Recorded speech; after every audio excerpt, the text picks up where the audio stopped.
Alright, so what's up guys? Those guys are getting muted. I'm sorry if you can hear them, but they're just freaking annoying. So this video is going to be up today, April 15th. And on Friday, I'm going to be posting, Season 1, Episode 8 of our Minecraft series. And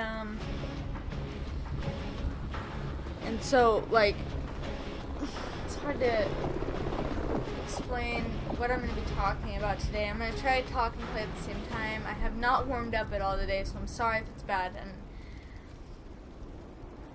time to work, so Ghost what Squad. I'm talking about right now is basically what's going to be said at the end of the video. Well, episode 8 is going to be posted on Friday. So you on Friday kind of learned a lot about me, and basically, like, who I am as a person. A lot of people feel about me, and I've never really opened up like that, especially to people who watch my channel. So I guess basically what I wanted to say was, like, I really am, in my heart, and what other people, not all people, but the people who know me, like, say, I'm a good person. Everybody's a good person on the inside. I don't believe that not every kid's a bad kid. I don't believe that for a second. So you learn a lot about me, and I want to talk about it because I feel it deep in my heart. But you're already gonna hear some of this stuff. Like, I so deeply wanna put my time and effort into volunteering in the the Make-A-Wish Foundation for cancer children. Basically, what it is the cancer kids have one wish before, if anything happens, to, whatever they want. They can meet the artist, and the people who volunteer go and try to get the artist to, meet this kid. And most times they say yes. And I love kids. I really do. I love kids. I didn't mention that, but I do love kids. I love people. I love dealing with people. I love helping people. I love listening to their stories. I love living in their shoes just for the moment. Seeing how bad people actually have it compared to me. So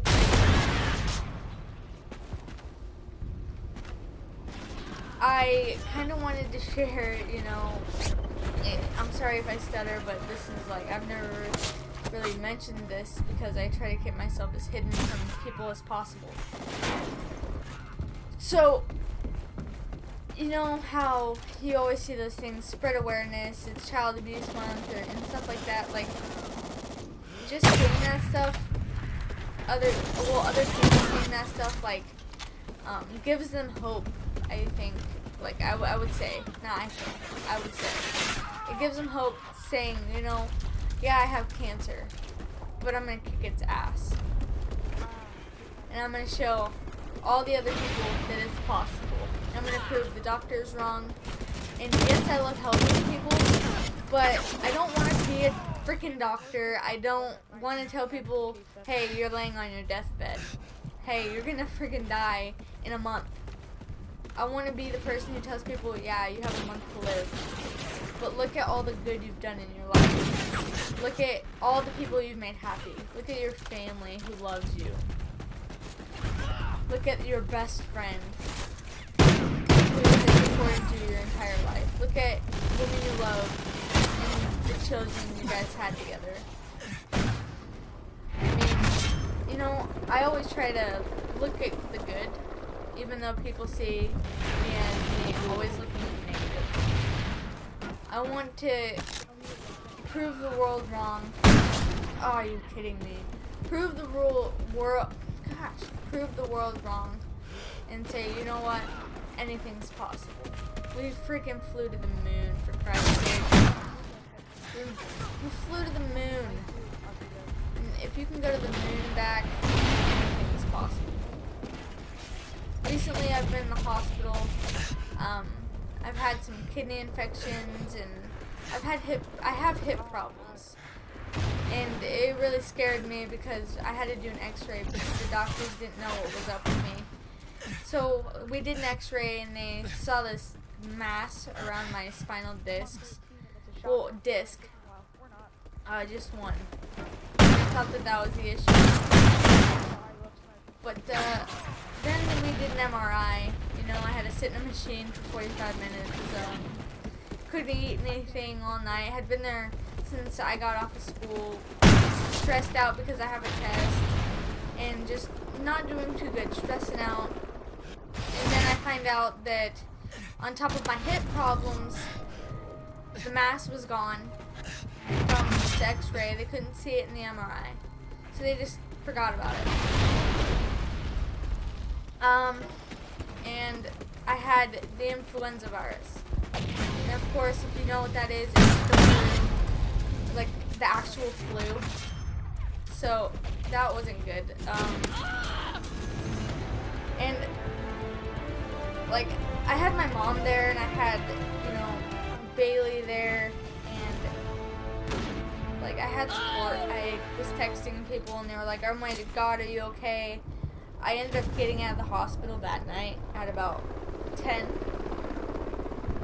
But previous to that, I had been to the hospital before. That day was an awful day for me. But we're talking about the one where, yeah, I'll explain that one later. But anyway, I was at the hospital for hours and hours and hours. Didn't get home until about 12. Had a series of tests. Just laid in my bed, and I was in so much pain. I had a fever, and they gave me medicine, like Dramamine, I think it was. And so that I did not like the feeling of that very much.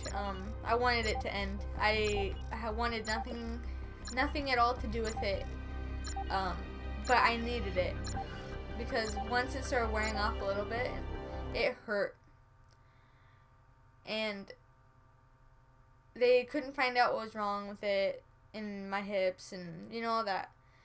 But back to the whole awareness thing is, for that moment, and now, I am scared. I'm scared that I'm going to fall down. I'm not going to be able to get back up. I'm scared that my hips are going to give out, even though the doctors told me I need physical therapy for it. And they just don't think my hips are flexible enough. But I can't sit down for long periods of time. Like, even making these videos that are 20 minutes long, my hips hurt, and I have to get up and I have to go do something else. I have to go do something else. I cannot just sit there for hours. And even when I'm streaming, I can't do it. I get up and I stream and I do that stuff. But I was scared, and nobody knew what to tell me. Like, they just said, well, I'm sorry. And it's just like, I'm scared. I don't know what to do. And for that moment, like, I had never been scared like that before. I thought I was going to die. I felt that my future, I was going to have no future. I wasn't going to have the family I want, the life that I want to live, the people I want to love. I wasn't going to be able to do any of that. So, going on Facebook and seeing all this stuff that's for awareness, trying to spread awareness, trying to help people, really helped, not helped me, but made me, like, you know, there are good people in this world. Everything is possible with good in it. And I want to help people, I want to make people smile, I want to give them a reason to get up in the morning. I want people to be happy. There's a reason for everything. We just gotta figure out why. We're like computers. We're engineered, and sometimes we get a bug. Sometimes we get a virus.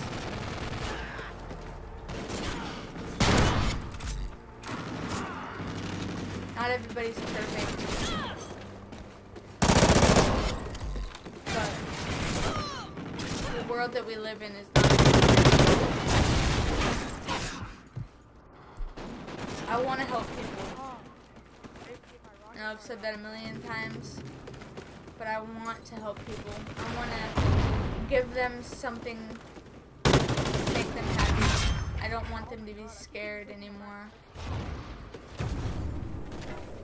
I want to spread awareness. I want to help children who are scared. That was a lucky shot.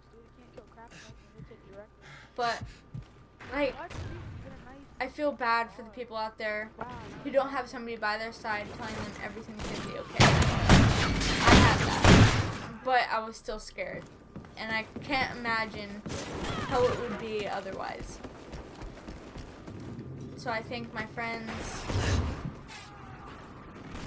and, you know, for being there for me. Yeah.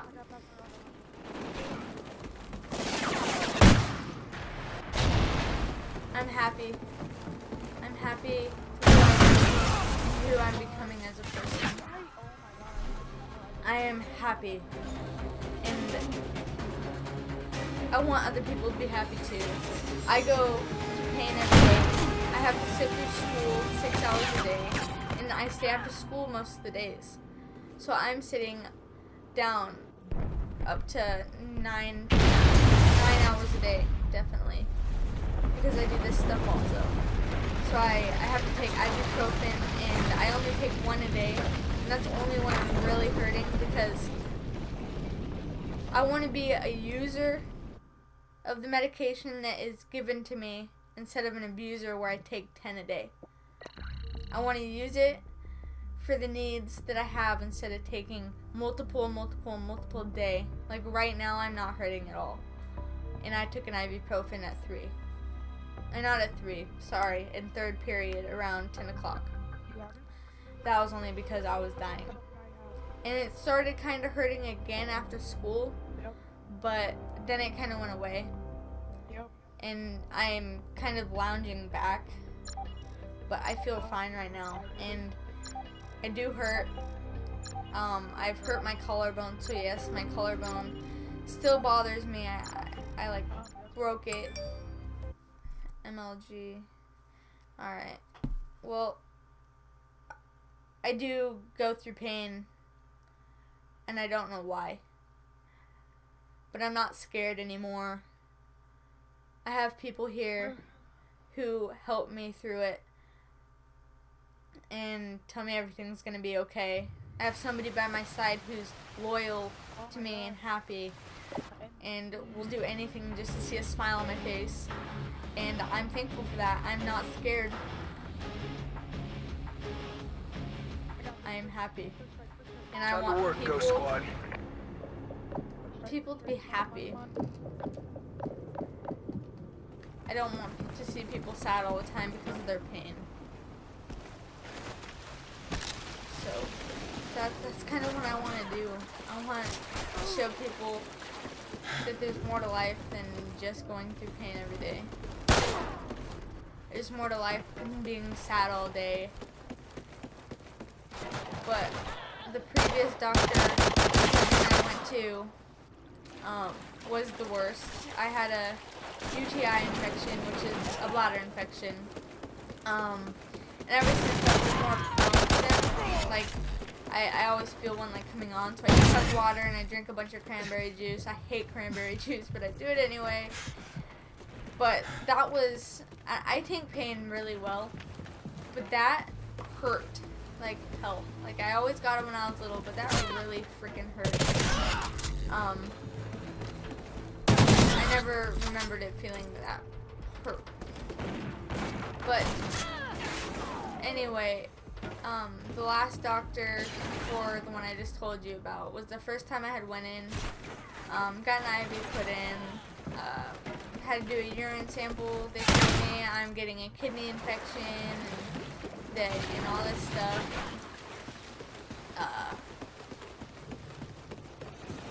So I'm like, okay. It took, of course, 3 hours to get into the doctor's office right after school. You know, only went when I was really hurting, had a freaking fever, because a fever is a sign that something is infected in your body.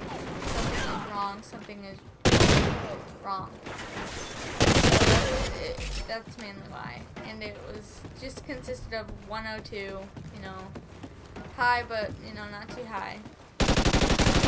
So I was in the doctor's and I was there for a while also. Like last time I went.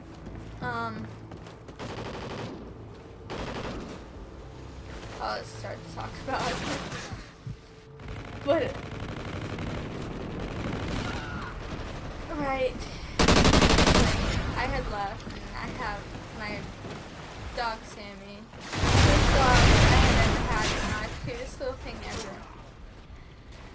She's a little Jack Russell. She's white with long hair and has spots on her skin. Like, you have to bathe her or she has to get wet before so you can see the spots. But the black spots, like, really pretty dog. Hasn't seen a Jack Russell like this ever. I mean, usually they're short-haired, but she's a wire hair.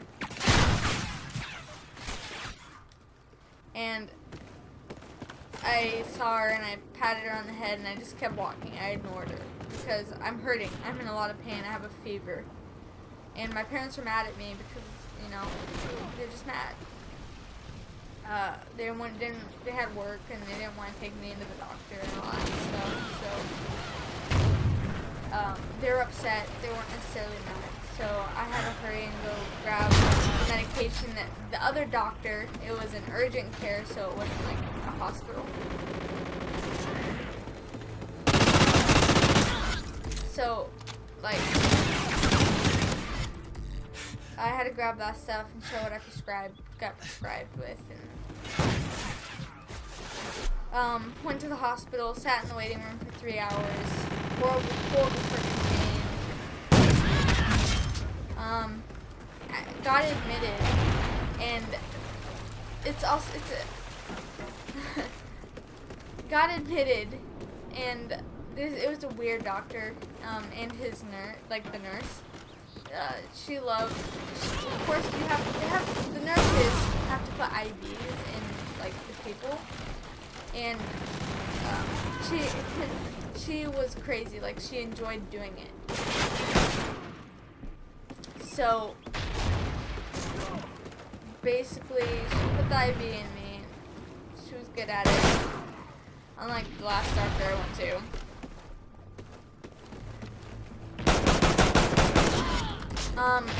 Put an IV in me. Pumped me full of fluids. I mean, I had a full bag of those fluids and it was just empty. Like, my blood was backwashing into the what's it called? The tube. I was so dehydrated. I didn't want to drink water because I didn't want to pee because it hurt. So, like, you know, I'm laying in there for quite a while, and my mom gets a phone call. Saying, like, it was my dad, and she was upset. And it was my dog, Sammy. I only had it for 2 years, still a puppy. And, yeah, he passed away. That's a story for a different time, but I'm all better now. I hope you guys, yeah, I'm all better now. So I'll talk to you guys later. Hope you enjoyed this video. Catch you on the flip side. Spread awareness. Make somebody smile.